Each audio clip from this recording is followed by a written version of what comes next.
আর এই মুহূর্তে নজর রাখতেই হবে, সাম্প্রতিক সময় আমরা যাত্রীবাহী বিমানে দুর্ঘটনার খবর দেখেছি আহমেদাবাদে। এবার রাশিয়ায় বিমান দুর্ঘটনা, বিমানে 50 জন যাত্রী ছিলেন বলে খবর পাওয়া যাচ্ছে, কিন্তু ভয়াবহ বিমান দুর্ঘটনা রাশিয়ায়। আমার সহকর্মী অতনু রয়েছে আমার সঙ্গে। কিভাবে এই ঘটনা ঘটলো, কি পরিস্থিতি, আরো ডিটেইল আপডেট দিতে পারবে অতনু।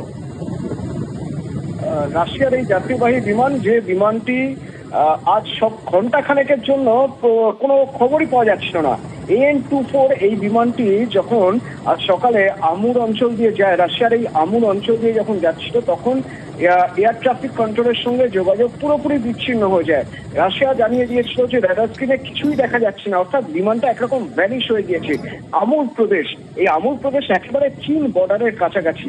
এই আমুর প্রদেশের চীন সীমান্তবর্তী কিন্ডায় এই বিমানটি যাওয়ার কথা ছিল। ঘন্টাখানেক পরে দেখা গেল যে এই প্লেনটির একটি ট্রেস পাওয়া গেছে।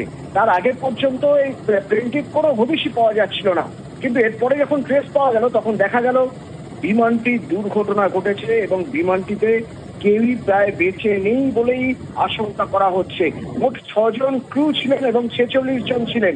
এয়ার ট্রাফিক কন্ট্রোল বা এটিসির সঙ্গে বিমানটি যোগাযোগ করার চেষ্টা যখন হচ্ছিল না, তখন যোগাযোগ যখন করা যাচ্ছিল না, তখন থেকেই আশঙ্কা করা হচ্ছিল যে হয়তো আরোহীরা কেউই বেঁচে নেই। এরপর বিভিন্ন সংবাদ সংস্থা জানায় বিমানটির খোঁজে তল্লাশি চালানো হয় এবং একটি হেলিকপ্টার থেকে বিমানটির পোড়া ধ্বংসাবশেষ দেখতে পাওয়া যায় এবং সেই ধ্বংসাবশেষ দেখেই আশঙ্কা করা হচ্ছে হয়তো বিমানটিতে আর কেউই বেঁচে নেই। কিন্তু কিভাবে দুর্ঘটনা ঘটলো তা তো তদন্ত সাপেক্ষ, বা তদন্তের পরেই জানা যাবে। বেশ অতনু, একেবারে ভয়াবহ বিমান বিপর্যয়। আবার 50 জন যাত্রী ছিলেন এবং তাদের মধ্যে কেউই বোধহয় বেঁচে নেই এখনো অবধি, সেটাই আশঙ্কা করা হচ্ছে।